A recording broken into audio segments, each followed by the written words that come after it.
talk about Airbnb. Their slogan is belong everywhere. Airbnb is a very, very popular company right now.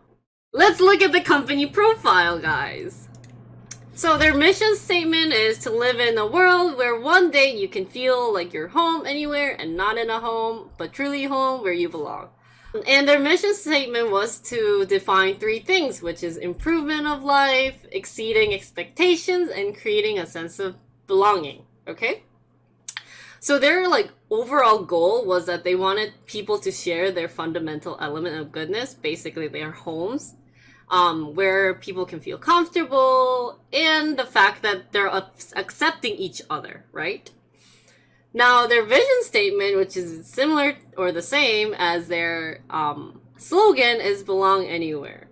This actually refers to multiple things such as racial issue or any discrimination. He did say that he wants everyone to be feeling like home, not just because you're a certain race, we're not going to have this wall against each other. We're all going to be a happy family. People from Europe can go to Asia and use Airbnb and they're always going to feel welcome. That was their motto, right? So, in my opinion, what I thought Airbnb was going to be is that it's a platform where you can rent a place when you travel for a cheaper price. So we're going to start off with kind of talking about the CEOs.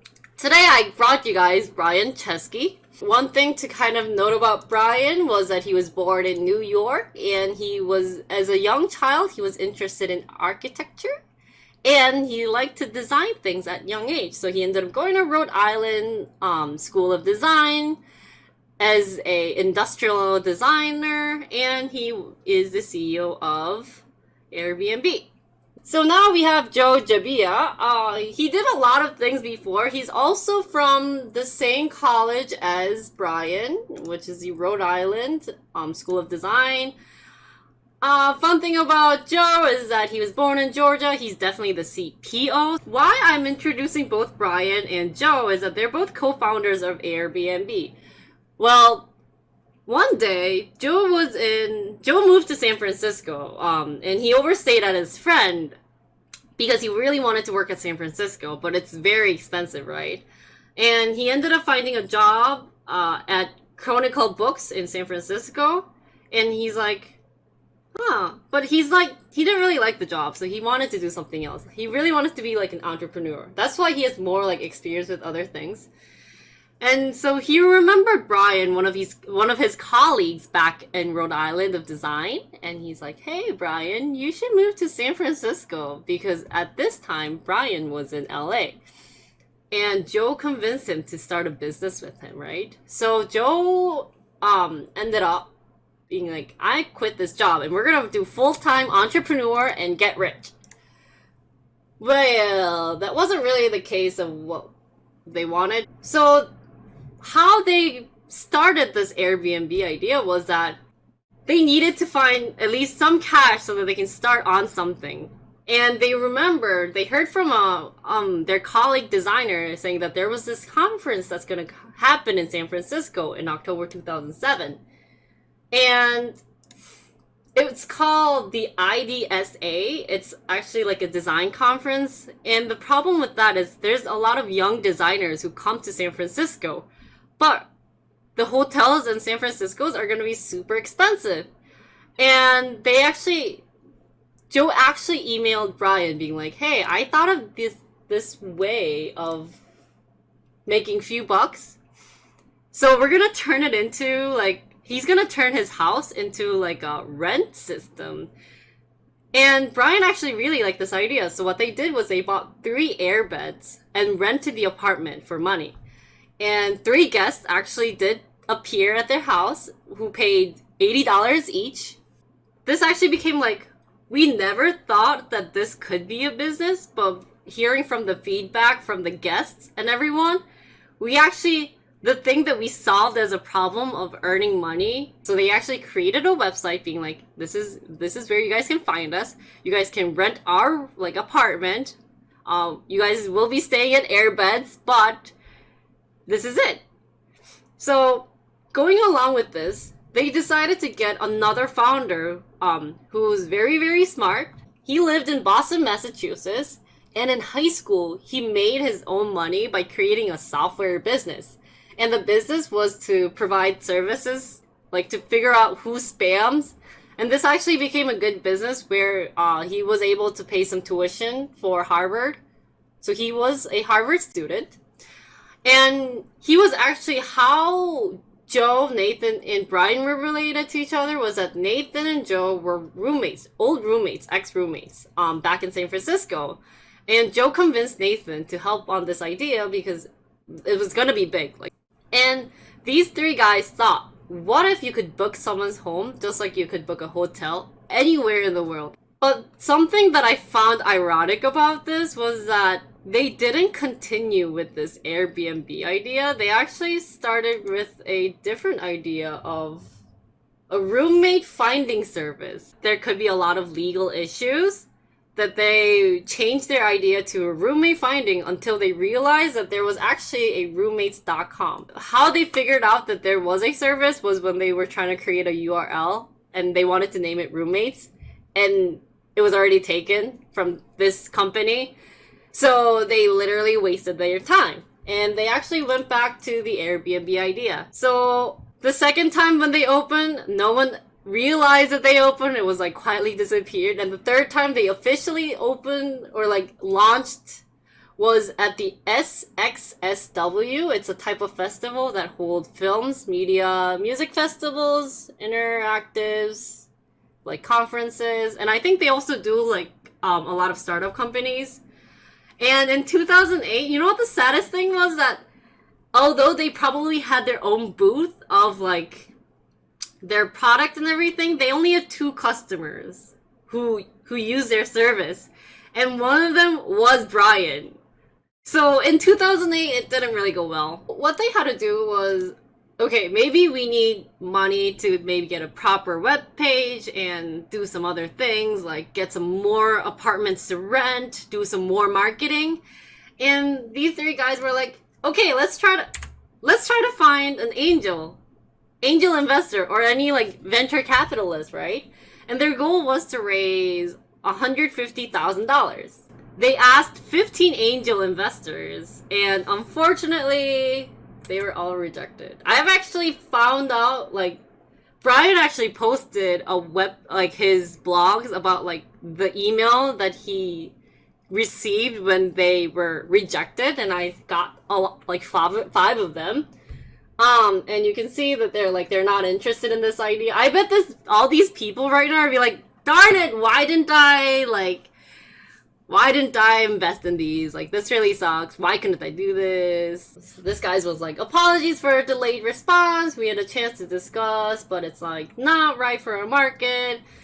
This guy said, I ran this by my partner. It's not our prime 5 targets. This guy said, thanks for the following up. My biggest remaining concerns are significant ramp up in traction post, technical staffing, investment, blah, blah, blah. He's like, oh yeah, I like this one. I like this one the most. He's like, we're always struggling with the travel as a category, but we're not able to get excited about travel-related business. So at this time, like anything related, like travel-related business wasn't looked that good. They have no money now, remember? The only money that they got was from that selling and maybe like few customers that tried their platform. So they decided to take a step back, and he's like, how did our idea succeed? You know, like, what did we do? And remember, their idea succeeded when they went to the conference, like they had a conference and people needed homes. So he's like, we should find where people are like gathered, you know? So like, and there's like no hotels and there are going to be a lot of people. And as a side note, let's work on the design of the website because it kind of really sucks right now. So, well, before they were actually gonna go, one famous story of how they earn money was this. So, because they had no money, they ended up deciding to create cereals. What type of cereal?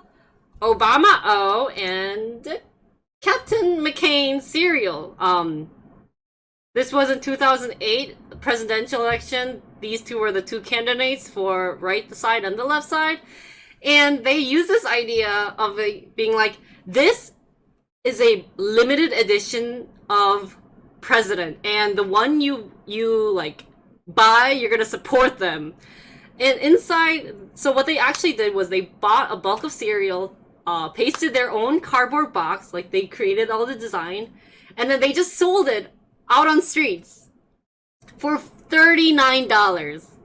Inside these cardboard boxes, they had like they put in their company information of Airbnb, and then they're like, hey, you should buy this. Like, they would also like tell their host, being like, you should buy this to support whoever you're voting for, right? And you wouldn't think that this idea would work, right? But actually, it worked. It was actually went viral. This guy was like, what's your breakfast for your house, Obama or Captain? And they were able to raise $30,000 selling these cereals. And this is what actually got a lot of the investors' attention. And one of the investors that were like, hey, I really like the way you guys work and everything, so you guys should come to our company, which is this guy. His name is Paul Graham. So Paul saw this idea of Obama and McCain cereal selling, and he actually really liked it. And he works at Y Combinator. And what this company does is it's an American seed accelerator. So what seed accelerator does is it basically incubates a small startup company. The Y Combinator actually was launched in March 2005, and it supported companies like Stripe, Airbnb, Cruise Automation, DoorDash. We've heard of DoorDash. Coinbase, which is Bitcoin related, I think. Dropbox and Instacart. So they help a lot of the small companies, like startup companies, to grow up. And this guy was like, dude, that box is really cool. Why don't you come to our company and like we'll help you like become the accelerator, you know? So what also happened in 2009 is that they still needed money, because they needed money for marketing, and they still wanted to get some more venture capitalists to accept them, but they were still getting rejected. So they're like, why don't we also build up some like the business techniques? Definitely redesigning their homepage, and then kind of like engaging with the host. What they also did was they visited everyone's home, and like in New York at least, and they actually wrote the reviews. These founders were like, hey, like I've tried staying here, it's really cool, blah blah blah. And they actually did take some of the photos for them.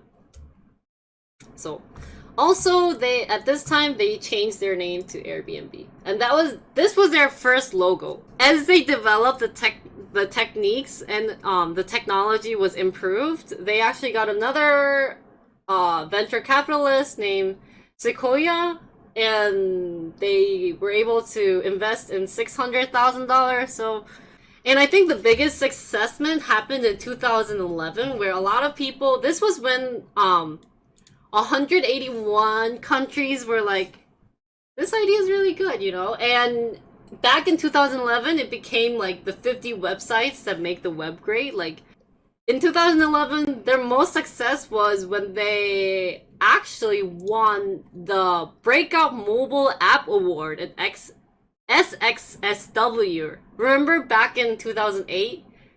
Like no one was interested in their idea. Well, they knocked on the door again in 2011 and finally won something.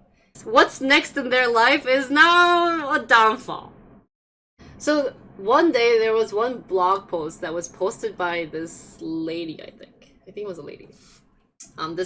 This person's name is EJ, and she wrote a long blog. I actually read this blog. This was actually her blog back in 2011, and the place she rented her room to Airbnb, and then she went on a trip and came back to do like a little bit of cleanup, and she realized that the whole place was trashed and it was robbed. So, for example, like walls were cut through to get the expensive. So I'm guessing she might have lent her a certain room, and they cut the room, like cut the room to her own personal space to get all her belongings, her iPad, like blah blah blah blah blah. And when Airbnb first saw this, their first response was that maybe, like, I know this really sucks, but we can't really reimburse you for the damage at this moment because, but we'll try to, like, help out, track down who the person is, but the help kind of ends there. Like, it's kind of unfortunate we can't do anything. But, remember, she wrote a blog on this, and this post actually got so viral that everyone was like, what is the situation? I thought Airbnb was supposed to be safe and comfortable, but like, if you're gonna steal stuff, like, and you're not gonna do anything about it, like, what am I supposed to do, you know? So, there was like even a newspaper about this, saying that Airbnb, you really suck. Like, you have to do something. Like, what are you gonna do, right?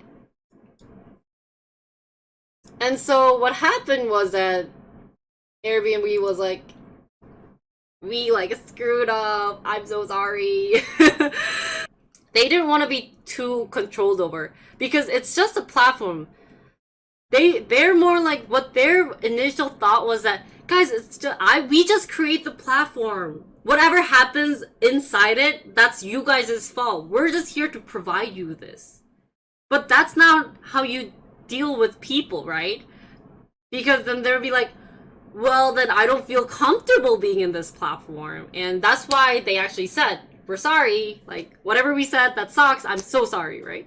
So, now they're like, okay, wait. Now maybe we shouldn't do this. Just kidding. We suck. We are terribly sorry. Whatever we said, we'll, like, try to make it right. So what happened was that, we're gonna implement a 50,000 Airbnb guarantee. So they're gonna try to protect the properties of hosts for damage by Airbnb guests.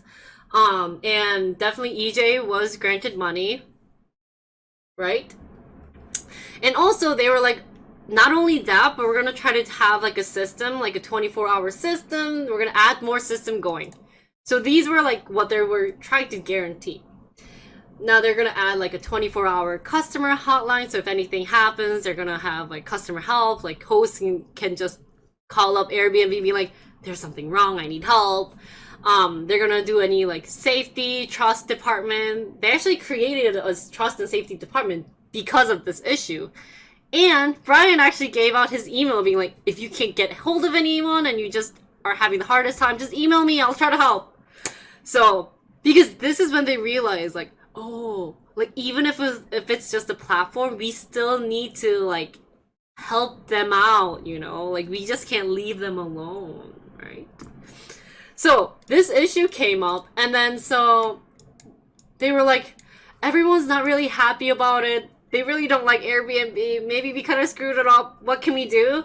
Well, why don't we just like rebrand everything, like get a new logo and make it kind of like we're doing a refresh. You know, like we know we acknowledge our mistake and we're gonna create something better. Like we're gonna make it cool now, okay? We're gonna make everyone trust us and then we're all gonna be happy. So in 2014, what happened was that their logo did change from just Airbnb to this shape, which is a bellow shape. It was designed by a company in London that makes design called Design Studio. The logo is just DS. And what their logo was supposed to recommend was that a person with their arm above their head, you know, like this shape. You guys see? Like this. And like a location maker, you know, the location place thing. Kind of like an upside down heart, being like we all love each other, like we're like places and like people, we all love them. And then also kind of represents the letter A for Airbnb, and that's how we got our design, voila! Well, the ironic part was that there was one tweet from this guy named Eric, and he's like, somebody didn't do their homework. They're already an existing logo, dude. Like, what the heck? From Automation Anywhere. It's an IT company, and so it looks very similar, huh?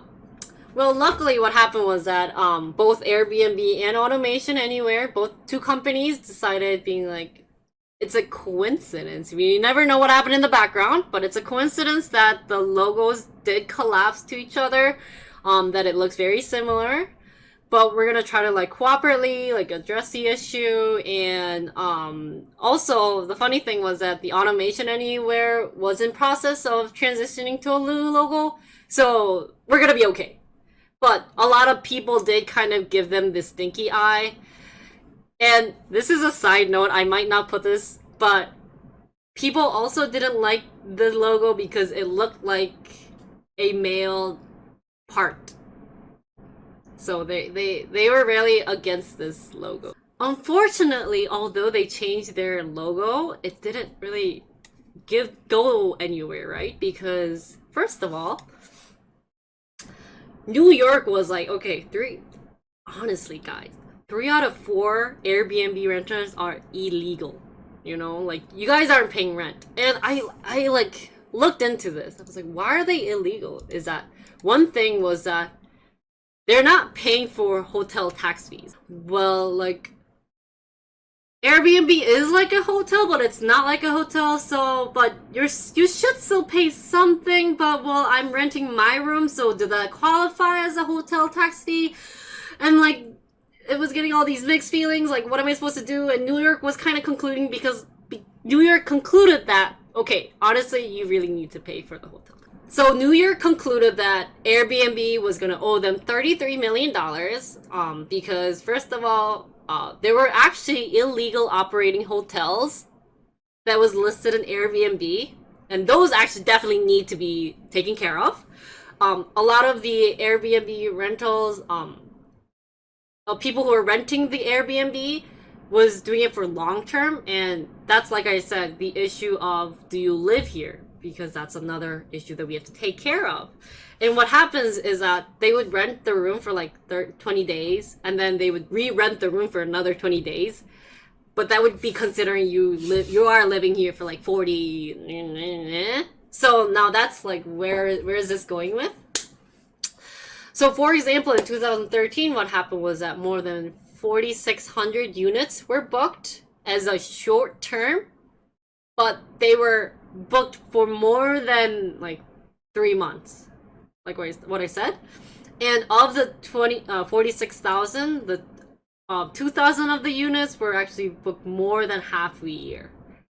So it kind of gets sketchy. Like, do we treat this as like a hotel tax and give you guys like the hotel tax fee, or do you guys treat this as like a property, like you guys actually live here, you're gonna pay a different tax? So it was kind of getting confusing, and they needed to do something. And not only in New York, San Francisco was like, okay, not over there, but now here too. You need to do something about here too. And what happened was that because of all these issues, they actually passed the law saying that people can rent their rooms only up to 90 days, right?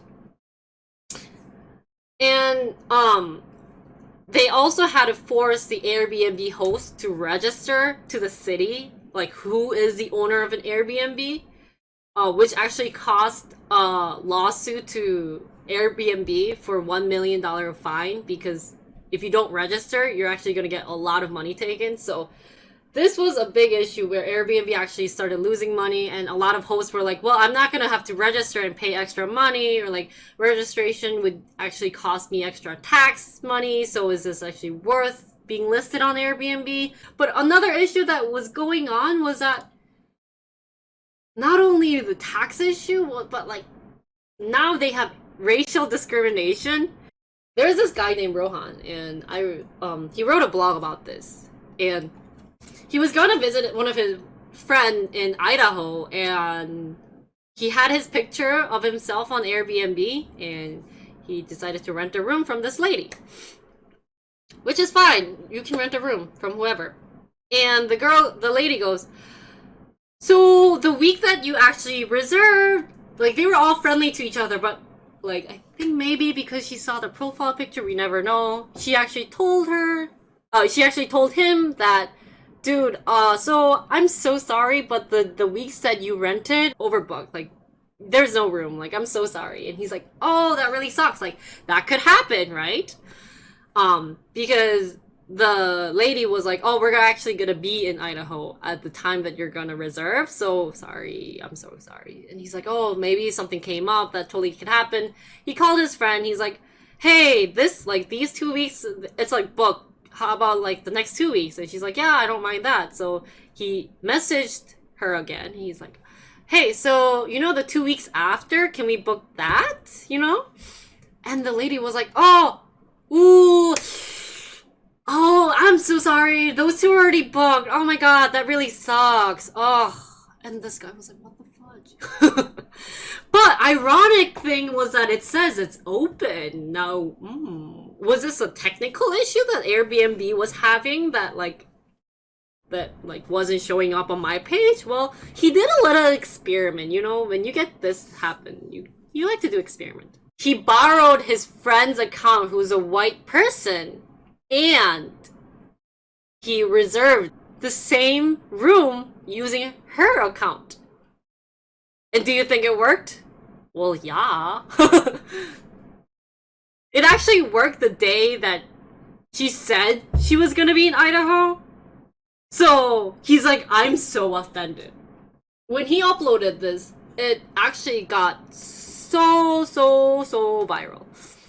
There actually has been like hashtags being like Airbnb, like I guess black or people, African Americans. So how did Airbnb try to resolve this issue? Was by hiring former Attorney General Eric Holder to help fight discriminations. One of the interviews I saw was that Brian was like, we have 3 white founders and we definitely could not think of this issue, so we're gonna try to hire a Attorney General to help us out. And to sum all of these up,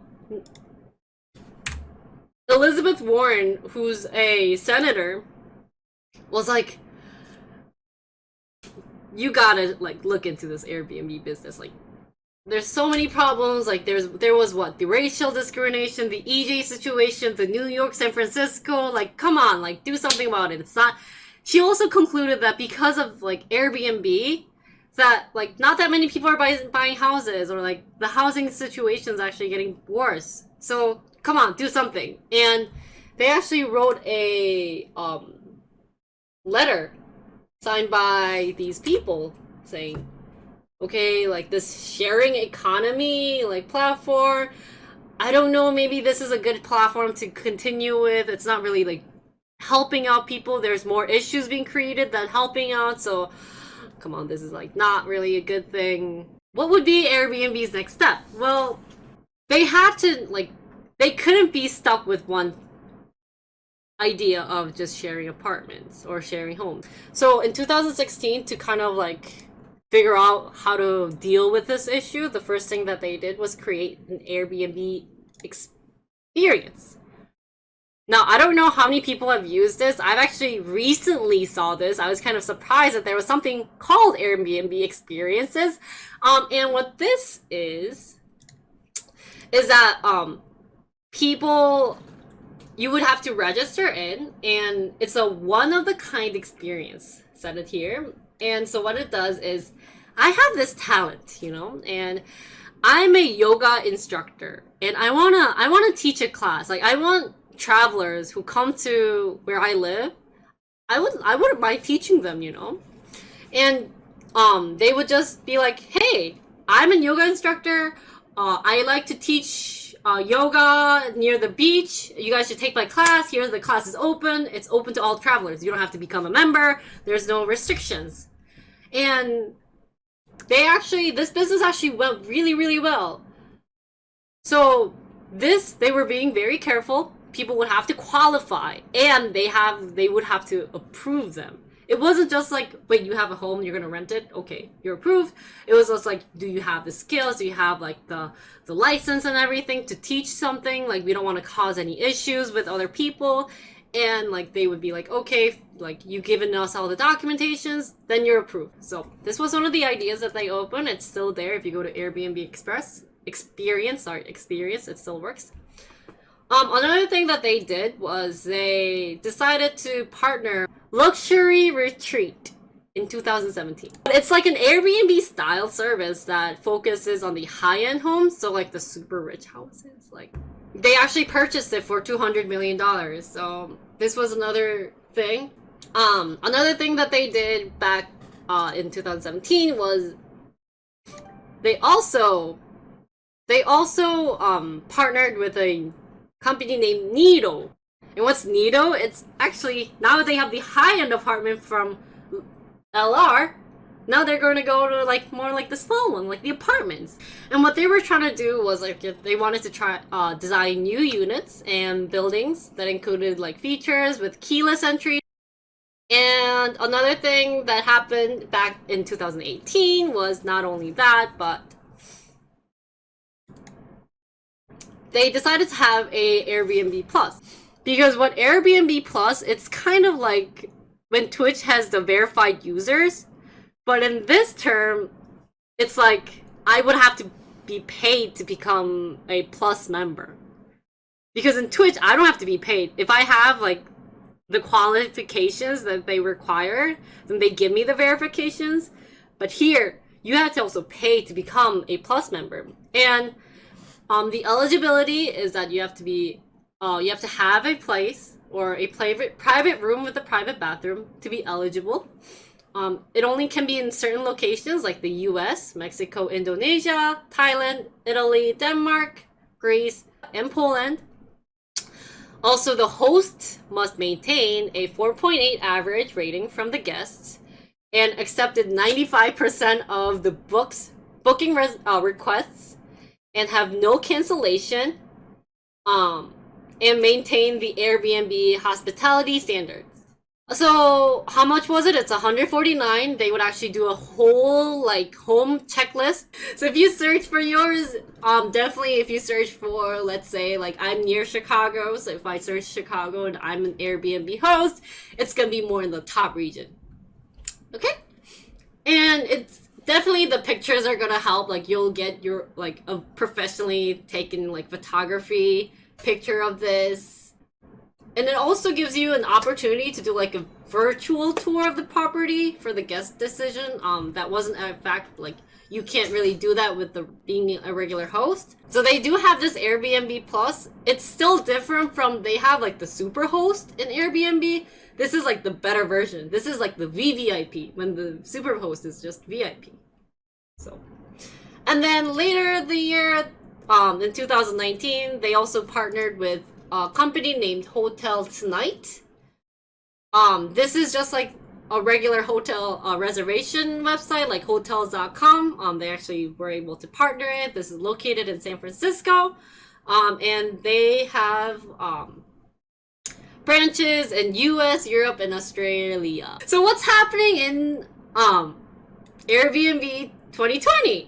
Here's the update. Now they're on 220 countries, and definitely a lot of listings on Airbnb. The hosts are sharing, hosts that has shared have earned over $80 billion. So that's a lot of money.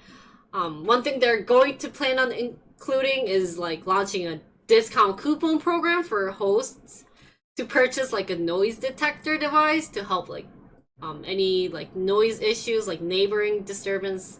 I don't know if that's going to be a big help, but I hope that will be helpful if you have like a place downtown and super noisy.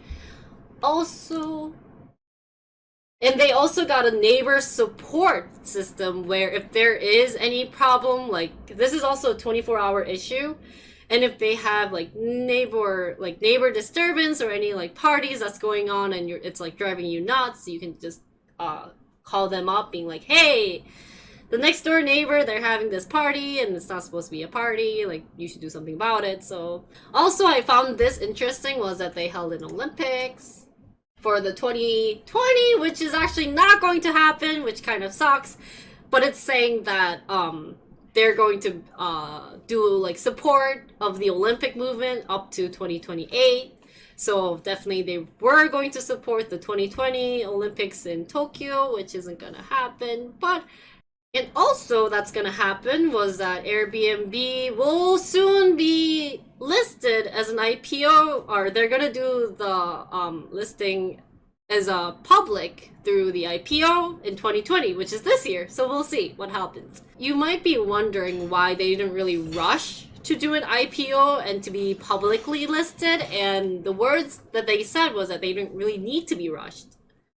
People who were gonna be rushed was like they need the money and everything, but they already have like enough support and love from people that we don't really need it.